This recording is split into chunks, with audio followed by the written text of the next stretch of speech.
Hi everybody and welcome to the Mental Toughness and Body Show. My name is Rob Evans and I'm your weight loss coach, health strategist and internationally published author, helping take your life, business, health, fitness, mindset and body from where you are right now to being where it is that you want to be.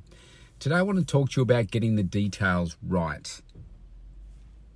What I mean by that is we can often put something out there and declare it to be gospel, but if you haven't checked the details, then you come up looking fairly silly.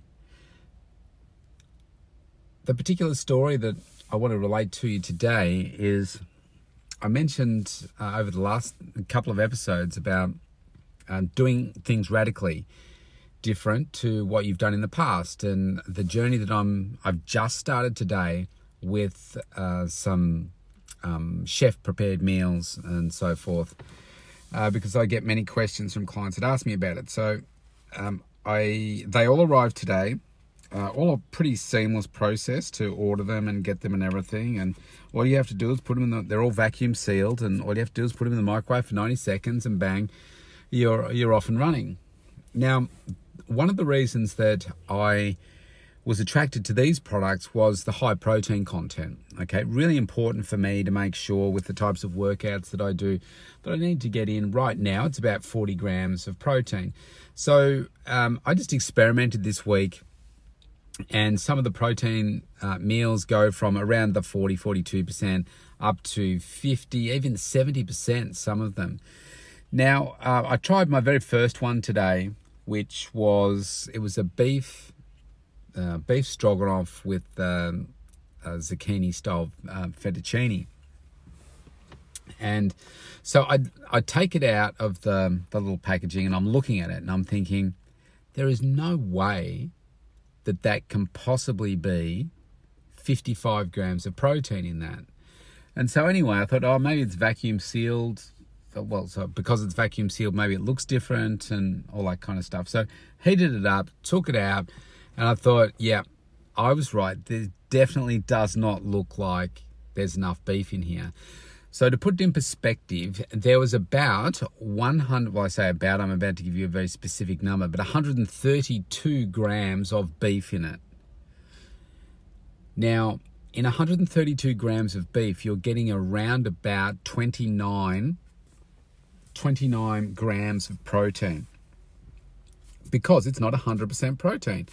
So, and obviously I don't know the exact beef that they have used, but it won't be dramatically different to just a lean raw or lean grilled piece of lean steak. So I have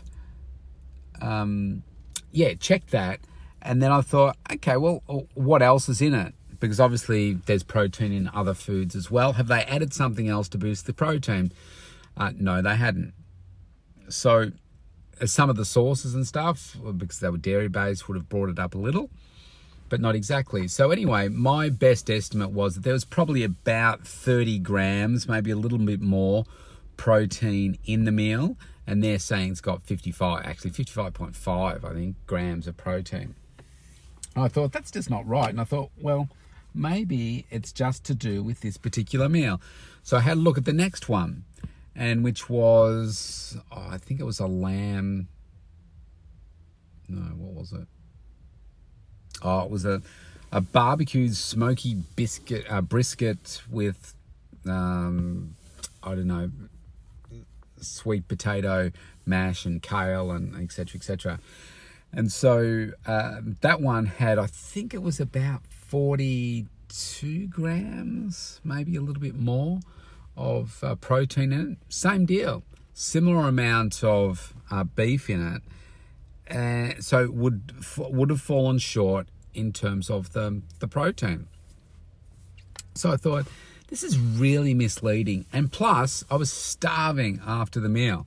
The first one, certainly not enough plant-based food in it. I was still really hungry, and I thought, yeah, this is underdoing it, because it had 132 grams of beef in it. It needed I worked out it was about 255 grams. Now, the whole meal weighed 330. So obviously it couldn't have had that much protein in it. And I thought, this is blatantly misleading everybody, thinking I'm getting all this protein in, when the reality is you're getting close to half of that protein in. So I've written to them and said, look, these are my observations. I've looked at the first couple of meals, and this is what's coming up. I think your labels are incorrect. Could you please provide me with an explanation? So I will see what they come back with, but it just got me thinking about, has somebody actually checked all this stuff? Do they make sure that they've got exactly the right amount in with each meal? And how many people would actually do what I've done and, like weigh out separate parts and do the calculations and look up how many calories are in, beef and chicken and, pardon me, and those sorts of things to get it exactly right? I just think it's not good enough. So, disappointing. The meals tasted good for sure. I've had two. I've got another one coming up for dinner. They've tasted good, but I believe that the details are misleading, and it's actually illegal to do that. Certainly in our country, I'm sure it is many countries around the world. And depending on what they come back with, I will continue to do my analysis and take it further if need be.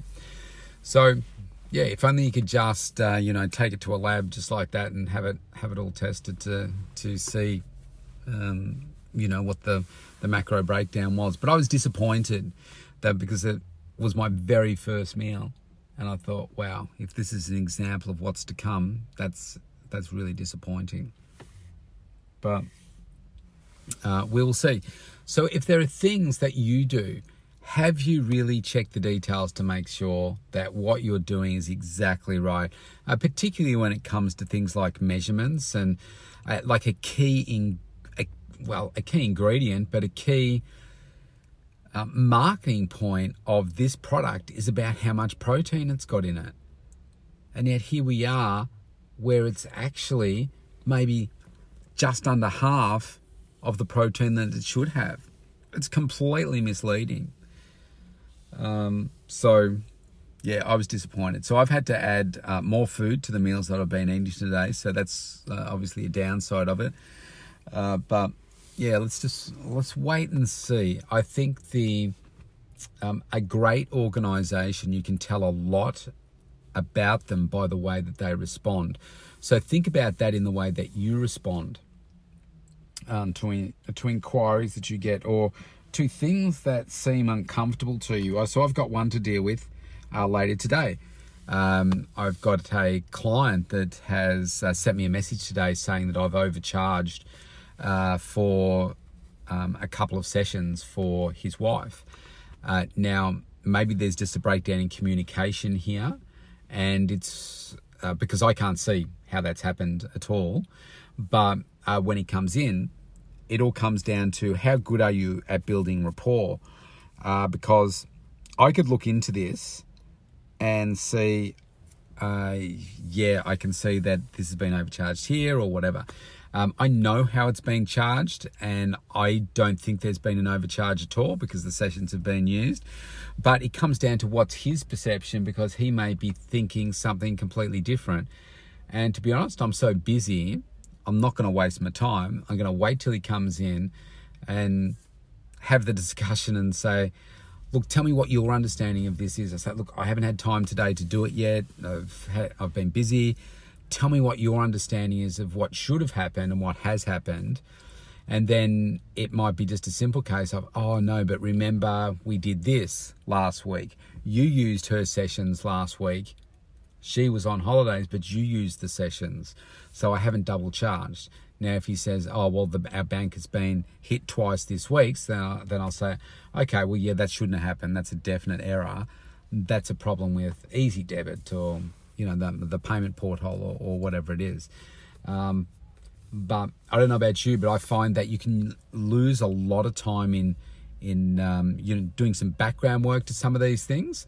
But the reality is, it could be just a simple discussion, and they say, oh yeah, I forgot that I used those sessions. Yeah, sorry. Yeah, no, don't worry about it. It's all good. sometimes I think people can come across as being a little bit aggressive and emotional, and you need to be able to remove that from the situation. And when you understand their perception is their reality, then maybe you just need to gain a meeting of the minds in that way. I mean, I tend not to get, emotional about some of those things, but when you feel attacked, you can't help but get your back up a little bit and say, okay, I'm going to push back. I'll push back here, but you just got to be careful. But you've got to get the details right, don't you? Which I believe I've got them right in this case. If I haven't, then I'll be the first person to say, oh yeah, look, sorry, I've made a mistake. Yeah, that shouldn't have happened. I'll correct the error. Sorry. And usually the person comes out better off. I mean, this is the thing about working with a great organization. If I've made a mistake, then I will more than make up for it. I won't just say, oh yeah, I've corrected it. It's like, okay, well, I'll give them something else for the inconvenience. I think people that push back really hard and just argue a point for the sake of arguing a point to prove that they're wrong, in the long term, it's not going to be right, because you're going to lose a customer. So I think whenever there is distress, some kind of complaint, you've got a great opportunity here to have a client for life. You can completely balls it up and lose a customer instantly, or you can have a client for life and do the right thing. And sometimes the interpretation of words can be really lost and hard for some people. It might be you say something in a text where somebody might interpret it in a certain way that completely puts them offside. And, that's not what we want to do. You might accidentally, uppercase a word and people think that you're shouting at them, and all of a sudden they never want to deal with you again.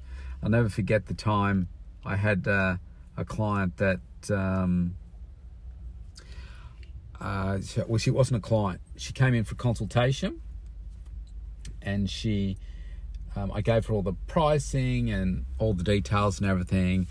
And she said, "Oh, let me think about it." And she came in for a session. She was starting up, and she needed to lose a bit of weight. So it was going to be at least a 12-week transformation journey that she was going to go on. And she said to me, why have I charged, X dollars? And I said, oh, as I said in the consultation, when it gets, because you're doing half-hour sessions, we do this, but for an hour session, we need to do this. And she took offense and she actually said, I take offense with the fact that you said,